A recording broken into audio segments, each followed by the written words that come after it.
Students, तो आज हम बात करेंगे उन चीज़ों के बारे में जो आपको एग्जाम में या एग्जाम के बाद में आपको हेल्प कर सकते हैं। लेकिन मेरे सामने जो स्टूडेंट्स बैठे हैं तो मोस्टली जो है वही है 10th क्रैश के स्टूडेंट्स। क्रैश का मतलब होता है कि आप क्रैश कोर्स यहाँ से ले रहे हैं और आपका मेन मकसद है आने वाले एग्जाम में एक्सेल करना। हमारा जो डिस्कशन रहेगा यहाँ पे, जो मैं प्रेजेंटेशन आपको दे रहा हूँ, मैं इसमें जो है एक चीज ऐड करेंगे। लास्ट में जब मेरा लेक्चर खत्म हो जाएगा तो मैं आपसे भी सुनना चाहूँगा, लाइक आपके जो माइंड में कोई सवाल होगा जो आप चाहते हैं कि उसका प्रॉपर आंसर हमें मिले, तो वो आपसे वो सुनना चाहेंगे। उसके बाद हम कोशिश करेंगे कि उसका एक प्रॉपर जवाब आपको मिले, ताकि आपकी ग्रीवेंस या आपकी जो परेशानी है वो दूर हो सके। फर्स्ट ऑफ ऑल, जैसे कि सबको बताएं कि आने वाले टाइम में आपका जो एग्जाम होने जा रहा है 10th क्लास का एग्जाम। लेकिन 10th का एग्जाम में कैसा रहता है कि जिस तरह से आपने लिखा कि ऑप्टिक जो है आपके होम बेस्ड एग्जाम्स होगा, क्योंकि नर्सरी से लेके अभी तक जितने भी आपके एग्जाम से वो स्कूल बेस्ड पे हुए, जहाँ पे उतना मैं कहूँगा उतना आपके ऊपर जो है प्रेशर नहीं था जितना कि इस क्लास में जो है देख पा रहे हैं। लाइक पेरेंट्स की तरफ से प्रेशर कि आपको पास को नहीं कहते कि आपको पास एग्जाम करना है या टॉपिक अबाउट द मार्क्स, आपको जो है मार्क्स जो है ज़्यादा गेन करना है। तो हर एक जगह पे जहाँ हम देखेंगे पेरेंट्स की अगर हम बात करेंगे या किसी और फ्रेंड्स के साथ बात करें, तो यूजुअली हमारा ये डिस्कशन उनके साथ रहता है कि आपको 10th का एग्जाम में आप वहाँ नहीं जा सकते, वो नहीं कर सकते, आपको जो है एक्सेल नहीं करना है। आपको इसमें कोई डाउट नहीं, क्योंकि 10th क्लास जो है मैं समझता हूँ it is the first step. ये जो स्टेप जो सीढ़ी कहते हैं उसका पहला स्टेप जो है वो 10th है, क्योंकि यहाँ से मार्क्स अगर हम देखेंगे आजकल की वर्ल्ड में मार्क्स गेन करना ज्यादा और एफिशिएंसी, या एफिशिएंट होना या नॉलेज गेन करना, वो अलग अलग दो चीजें। मार्क्स जो है वो भी ला सकता है जो क्वालिफिकेशन करेगा, जो लाइक सवालों को याद करेगा, उसके बाद वही सवाल अगर एग्जाम में आएंगे तो ऑब्वियसली उसके मार्क्स अच्छे आएंगे। लेकिन दूसरी इंपॉर्टेंट चीज है हर एक चीज को कंप्रहेंड करना, अंडरस्टैंड करना। लाइक जो भी आप पढ़ते हैं, चाहे वो साइंस हो, चाहे वो मैथमेटिक्स हो, चाहे वो इंग्लिश हो, हर एक चीज जो आप पढ़ते हैं आप वो प्रॉपर्ली कंप्रहेंड कीजिए, क्योंकि आने वाले टाइम में आपको जो है अगर आपका कंप्रहेंशन ठीक है, अगर आपकी अंडरस्टैंडिंग लेवल ठीक है, तो हर एक चीज जो है वो आगे जाके भी इजीली कर सकते हैं। लेकिन एक चीज है जिसके मार्क्स ज्यादा, मार्क्स को मैं नेगलेक्ट नहीं करूंगा। मार्क्स एक ऐसी चीज है, जब हम अपना स्कोर कार्ड देखते हैं, मार्क्स देखते हैं, ये हमारा कॉन्फिडेंस बिल्ड करने में हमारी मदद करता है। जैसे कि लाइक आप में से कोई स्टूडेंट जो है उसकी मार्क्स जो है वो ठीक है, तो आने वाले टाइम में जिस भी एग्जाम में वो जाएगा तो वो ये समझेगा कि नहीं, अगर मैंने इस एग्जाम में अच्छे मार्क्स लाए हैं तो आने वाले एग्जाम में भी मैं अच्छी परफॉर्मेंस जो है वो दिखा सकता हूँ, क्योंकि ये आपको एनकरेज करेगा आने वाले एग्जाम में। दूसरी बात, पास तो आप हो जाओगे, आई नो, लेकिन दूसरी बात हाउ टू पास, आप अच्छे ग्रेड्स कैसे हासिल करेंगे। सबसे पहली बात ये समझना पेरेंट्स के बारे में। लाइक अगर आप यहाँ पे हैं या किसी और जगह पे, आप डिफरेंट स्कूल से यहाँ पे आए, जिन स्कूल्स में आपने पढ़ा वहां पे आपकी फीस, वहां पे आपकी जितनी भी चीजें हैं, आपके पेरेंट्स ने कभी भी आपको ना नहीं कहा किसी भी चीज के बारे में। जो स्टूडेंट अपने पेरेंट्स, अपने से ज्यादा अपने पेरेंट्स के बारे में सोच रखेगा, जो ये सोचेगा कि नहीं मुझे अपने जरिए अपने पेरेंट्स का नाम जो है वो रोशन करना है, कल को जाके हम वही देखेंगे उसके मार्क्स भी अच्छे होंगे और वो किसी भी दुनिया के किसी भी एग्जाम में उसको ले लो, वो वहां पे जो होगा एक्सेल करेगा। यानी पेरेंट्स के बारे में सोचना, पेरेंट्स के बारे में सोचना, ये एक इंपॉर्टेंट चीज है। दूसरी बात, जिस तरह से हम देखते हैं कि टेक इट इजी, हर एक पर्सन हमें कहेगा कि ये एग्जाम जो है ये टफेस्ट एग्जाम है, ये डिफिकल्ट एग्जाम है, यू कांट डू। देखो, अगर कोई टीचर कहता है ना किसी बच्चे को कि यू कांट डू इट, आप ये नहीं कर सकते, मेरे हिसाब से वो टीचर ही नहीं है। अगर हम डिस्करेज एक बच्चे को करेंगे, आप ऐसा नहीं कर सकते, आप वो नहीं कर सकते, आप इतने मार्क्स नहीं ला सकते, आप उसके कंपैरिजन में इतने मार्क्स नहीं ला सकते, अपने दोस्तों की तरफ मत देखो, अपने उन स्टूडेंट्स की तरफ मत देखो जिन्होंने अच्छे मार्क्स लाए, ये मत अपने आप को कभी भी कम मत समझो। आप में पोटेंशियल है, उस पोटेंशियल को यूटिलाइज करना है और एग्जाम को जो है वो इजी लेना है। यू कैन डू इट, ये समझना है ये आसान है, ये कोई मुश्किल काम नहीं, मैं ये कर सकता हूँ। लेकिन इस मुश्किल काम को आसान बनाने के लिए time management is important. Time management का मतलब है कि लाइक मैं नहीं कहूंगा कि आपको खेलना नहीं है, आपको पेरेंट्स के साथ नहीं बैठना है, आपको दोस्तों के साथ जो है वो डिस्कशन नहीं करना है, बात नहीं करने। हर एक चीज की अपनी एक इंपॉर्टेंस है। अगर देखेंगे हम, फिजिकल डेवलपमेंट भी बहुत ही जरूरी है, उसके लिए खेलना जरूरी है। अगर कोई बच्चा खाली किताबों में बैठेगा, उसके अंदर फिजिकल डेवलपमेंट नहीं होगा। Physical development is very important for the mental development. तो खेल कूद को भी हम इग्नोर नहीं कर सकते। किताबों पे ही नहीं बैठना है खाली, आपको किताबों पे बैठना है। उसको प्रॉपर अपना टाइम जो है आप मैनेज कीजिए कि मुझे कितना टाइम पढ़ना है, मुझे किस सब्जेक्ट में जो है वो ज्यादा जो है वो स्कोर करना है, मुझे किस सब्जेक्ट में कितना टाइम देना है। और इंपॉर्टेंट बात है, जिस तरह से बहुत सारे स्टूडेंट जब आते हैं पढ़ने के लिए, जब स्कूल में पढ़ते हैं, वो कहते हैं उर्दू मुझे अच्छी तरह से आता है, मुझे इंग्लिश जो है अच्छी तरह से आता है, मुझे साइंस जो है ये भी अच्छी तरह से आता है, मुझे मैथमेटिक्स खाली पढ़ना है। किसी भी सब्जेक्ट को इजी मत ले लो।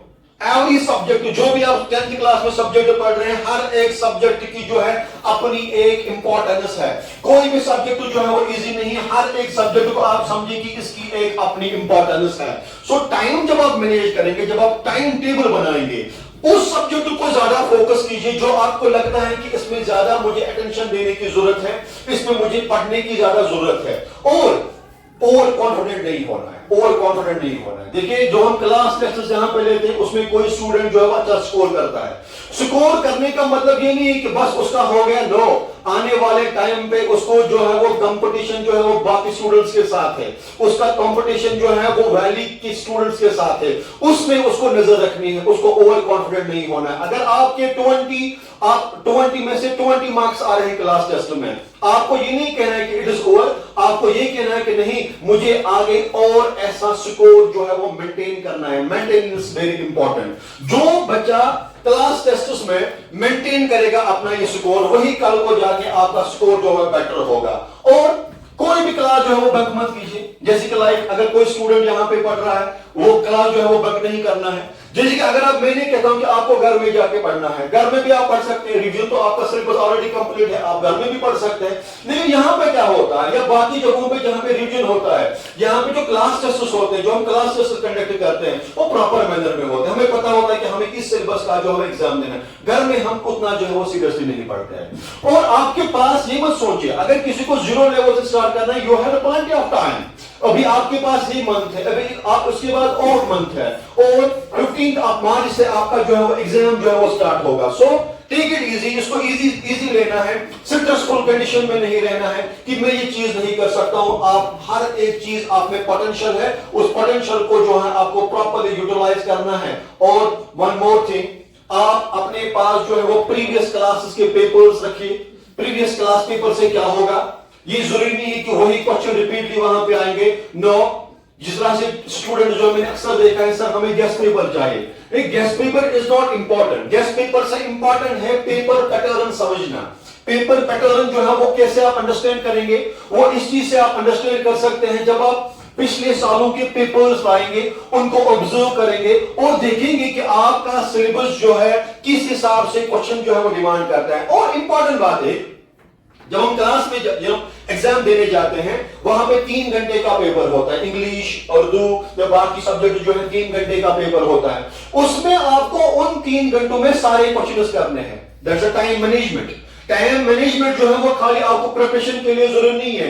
टाइम मैनेजमेंट जो है वो आपको एग्जाम हॉल में भी जरूरी है। एग्जाम हॉल में भी आपको प्रॉपर देखना है कि हमारे पास जो 3 घंटे हैं, इन 3 घंटों में हम कैसा बेटर कर सकते हैं, किस क्वेश्चन को। लाइक कोई क्वेश्चन आपको अच्छी तरह से आता है, एग्जाम में आपने कोई क्वेश्चन देखा इंग्लिश, उर्दू या मैथमेटिक्स में, आप कहते हैं कि नहीं ये ठीक क्वेश्चन, ये मुझे अच्छी तरह से आता है, लेकिन क्वेश्चन डिमांड कर रहा है कि 20 वर्ड्स में इसका आंसर चाहे, आप लिखते हैं 50 वर्ड्स, क्योंकि वो आपको, अरे एग्जाम जो आपकी इवैल्यूएशन करेगा उस पेपर की, वो आपको इसके एक्स्ट्रा मार्क्स नहीं देगा। तो आपको यूटिलाइज करना है, यानी क्वेश्चन कितना डिमांड कर रहा है, कितने मार्क्स की डिमांड कर रहा है, आपको उसी हिसाब से लिखना। और हमेशा मेरी बात याद रखना, टू द पॉइंट।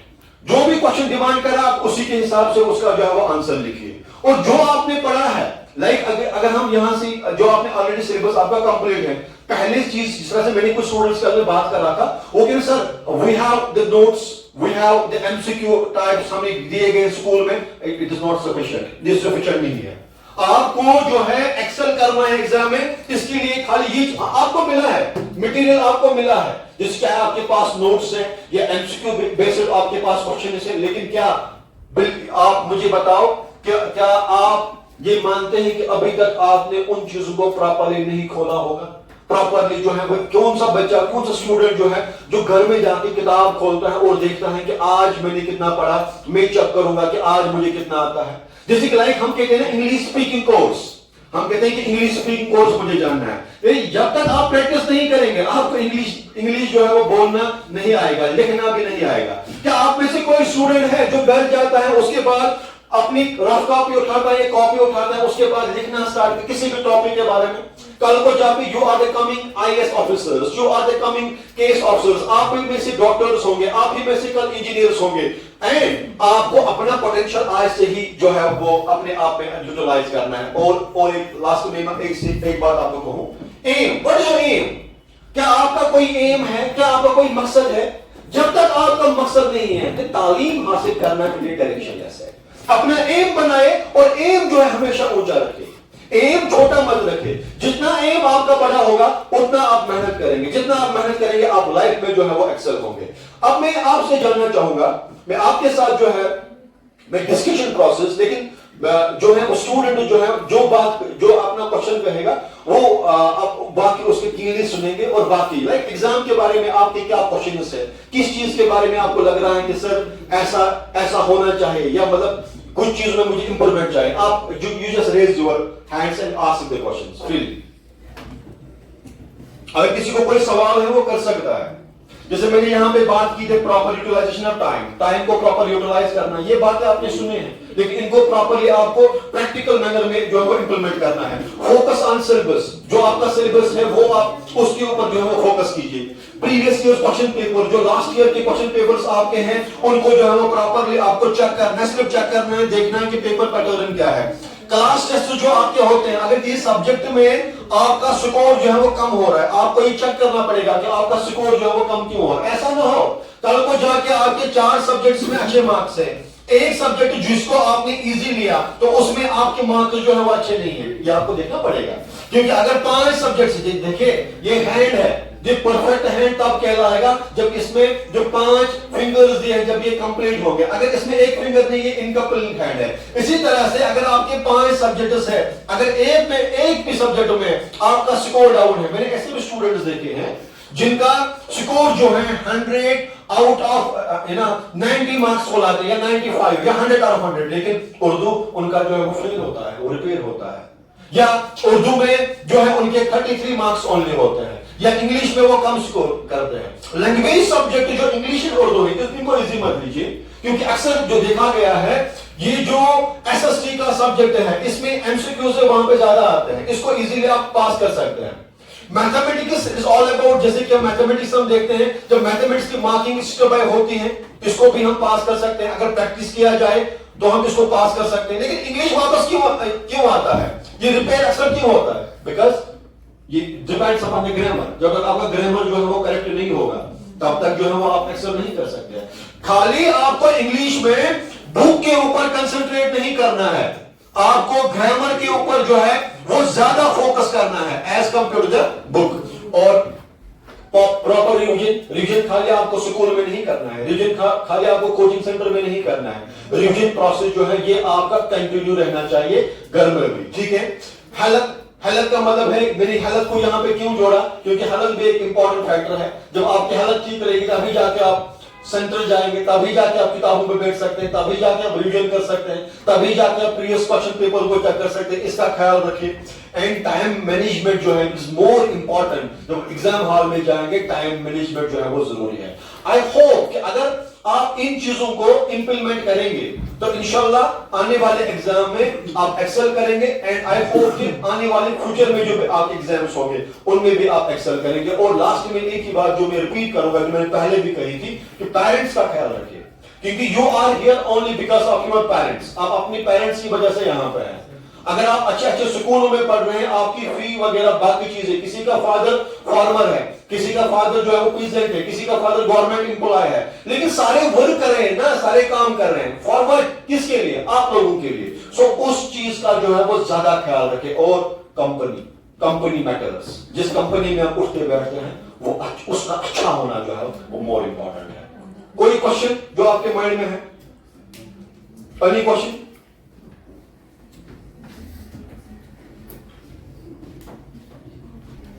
जरा मुझे बताओ इसमें ये ना इसमें स्कोर कौन अच्छा कर रहा है, जिसमें आप मतलब मैथमेटिक्स में जो आपके टेस्ट हो रहे हैं उसमें अच्छा स्कोर कौन कर रहा है? कौन?